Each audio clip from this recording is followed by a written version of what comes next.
with Jason Faulkner from Degelman with a Pro-Till 33, and this is a really impressive high-speed tillage tool. And Jason's going to give us a tour of the machine, and then we're going to get out in the field and see it working, and then climb up in the cab of the John Deere 9620R that's pulling it. Jason, what can you tell us about this machine? It's been pretty impressive to watch it working out here. Well, the purpose of it is to be able to go over the fields at 10 miles an hour fast, size residue, incorporate it so it breaks down, or if you're doing a planting right away, we can start planting right away. Well, it's really impressive. It's got big blades and moves fast and works up this ground. This field's going from corn into winter wheat. And tell us a little bit about the components and the features of the machine. Well, some of the features to start off with right up front when you're hooking the machine up is we have everything labeled really nice up front. We have colors that tell you what each hydraulic function does. Up on where you plug the hydraulics into the auxiliaries on the back of the tractor, they're colored the same, so you can see that the green couplers go into the green, blue onto brown, black, and purples. So it keeps everything nice and organized for you. You don't get things screwed up. Plug one in, go into the tractor, run it, and say, "Oh darn, that's the wrong one. We got to plug in something else." You know you're plugging in the right stuff right away.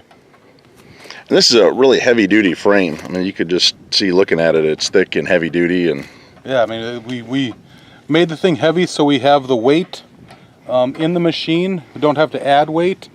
We're going to keep the machine in the ground at these high speeds. Discs, when you run discs at higher speeds, they tend to want to come out of the ground. So we put useful weight into the machine, being the frame, and to keep it in the ground. I mean, just look at the hitch or the jack. The jack is big and heavy duty, and just goes to show what the rest of the machine is going to look like when you start at the beginning. well, we've got some really large-sized tires on the on this. And now I know this is not a vertical tillage machine. Is it a high-speed disc, a short disc, or what is the terminology used? It's high-speed disc is what we're calling it in the States and North America. Around the world, they're called short discs, compact discs, disc harrows. They're called all sorts of different things, but we're just sticking with high-speed disc here in North America with the machine. This particular machine, we have 22-inch blades on it. We normally run 20-inch, but we wanted to make sure to run the 22-inch blades with a notch on them to help size residue. On the inside, the tires on the inside of the machine are Alliance tires, and on the outside wings, they're BKTs. So this is a BKT, and then the Alliance is here. We run the different tread pattern on the inside tires for transport. That tire can handle transport speeds of 40 miles an hour better than these wing tires can. And the tires are 650 R22.5. It's a big tire for an implement. Yeah. And we could take a look at these notch blades up close, and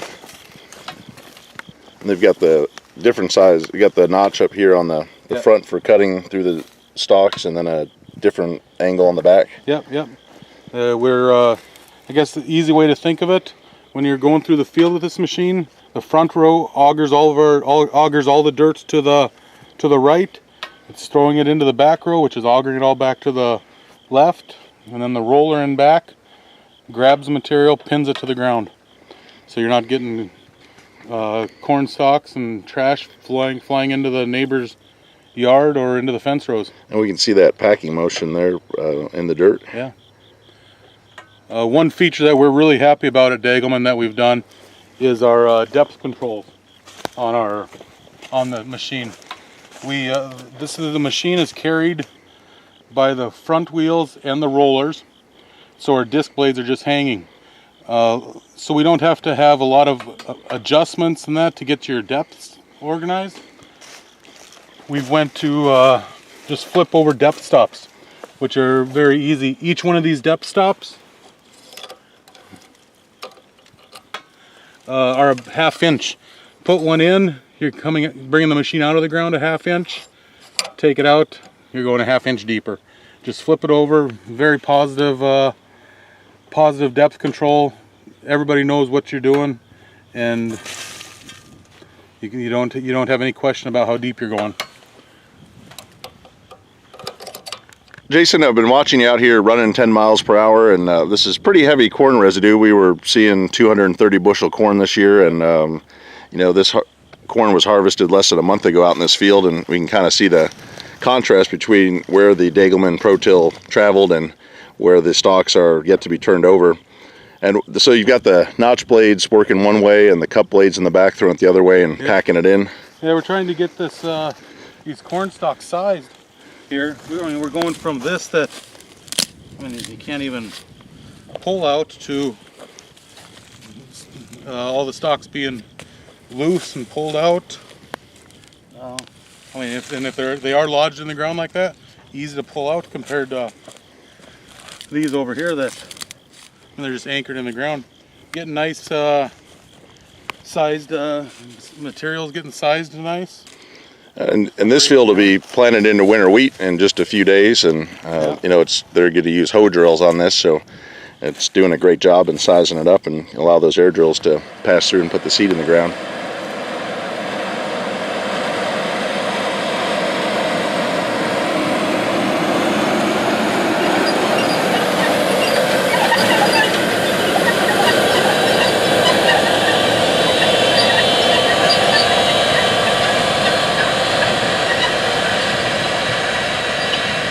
Now we're looking at the back of the Pro-Till, and again, we were talking about the short disc feature. And with a traditional disc and a packer, you're almost pulling a freight train down the road. You've got the disc and then a separate implement to pack, where Degelman's put the packer right onto the frame and built it a heavy duty. Yeah, we have it's a rubber roller packer. Packer is probably a bad word because we're not actually packing the ground, we're just firming the ground is really what we're doing. People don't like to like the word packing. These rubber ribs they're hollow. They do flex a little bit for people. There's 2 steel cords running through them to make them for a longer life. Made by a company overseas by the name of Autoco.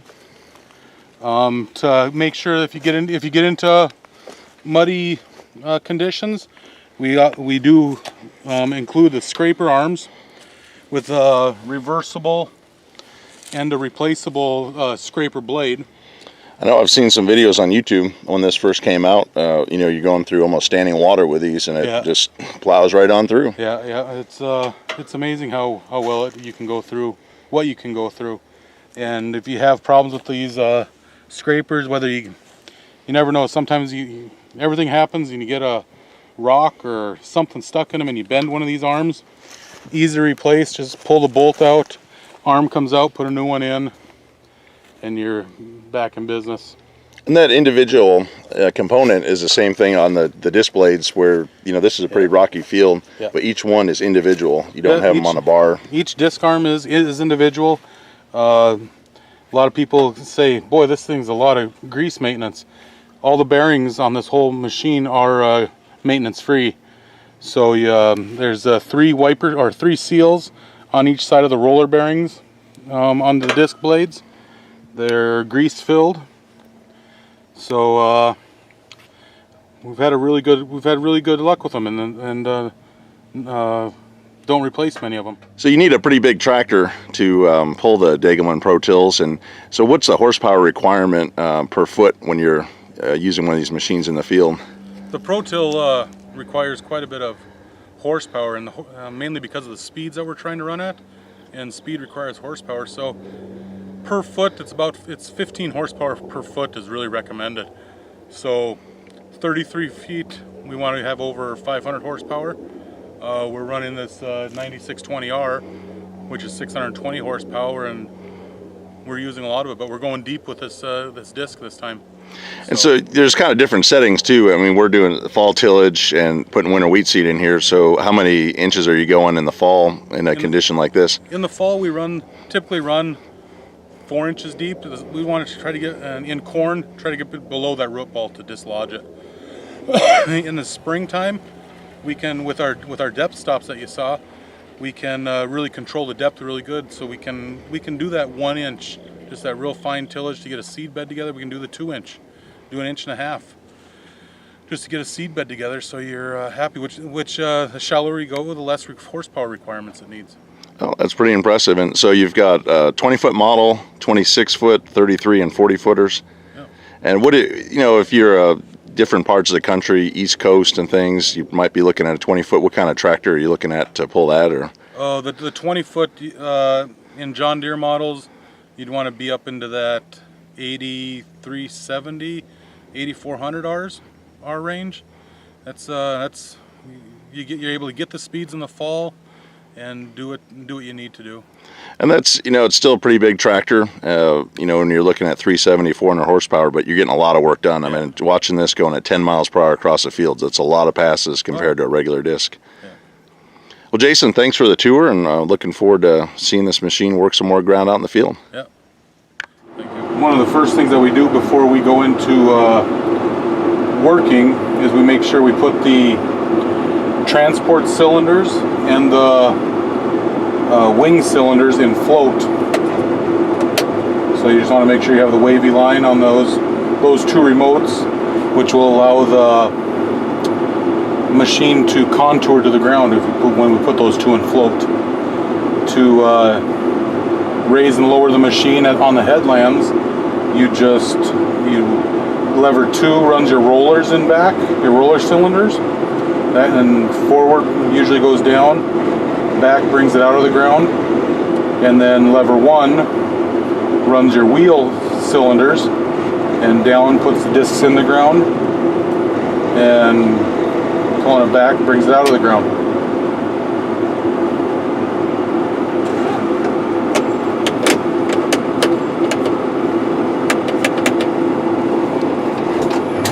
Yeah, I actually want to try to run 9-10 miles an hour if we can.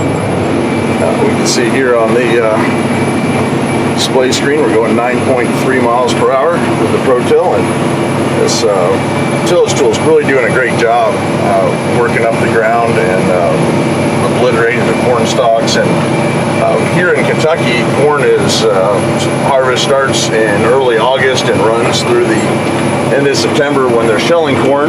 This is one of the early fields, and we can see there's been a lot of crabgrass and weed growth over the past month out here in the field, and we're going to take a look at how this Pro-Till just absolutely buries these weeds and grass along with corn stalks to get ready for some 60-foot Porsche Anderson drills to seed winter wheat.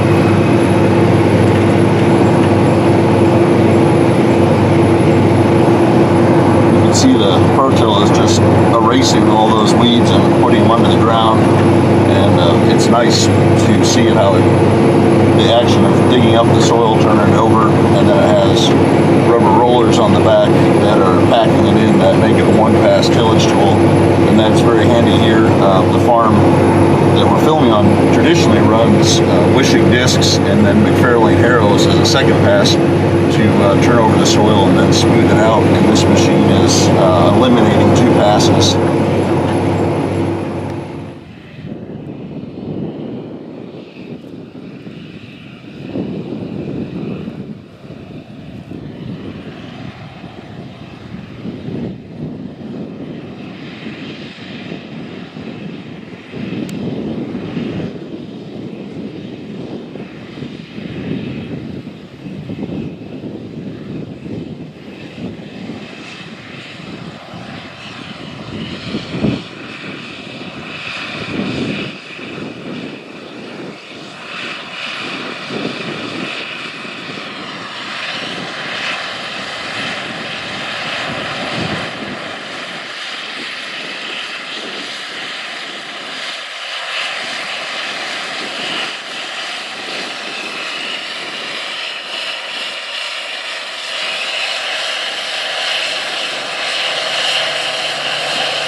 I hope that you've enjoyed spending some time out in the field with a Degelman ProTill high-speed disc and learning about this machine's functions and operations. If you'd like to see more videos like this one, consider subscribing to Big Tractor Power YouTube, where there are over 1,000 videos of farm machines in action. If you're already a subscriber, thank you, and make sure to check the Big Tractor Power YouTube homepage often, as new videos are posted every 2 to 3 days. If you have any questions or thoughts about this video, please share them in the comments section below, as I try to answer every one that is shared. If you would like to get a preview of what is coming to the Big Tractor Power YouTube channel next, make sure to check out Big Tractor Power Instagram, where I share pictures and short videos of what is currently being filmed in the field. As always, thank you for watching.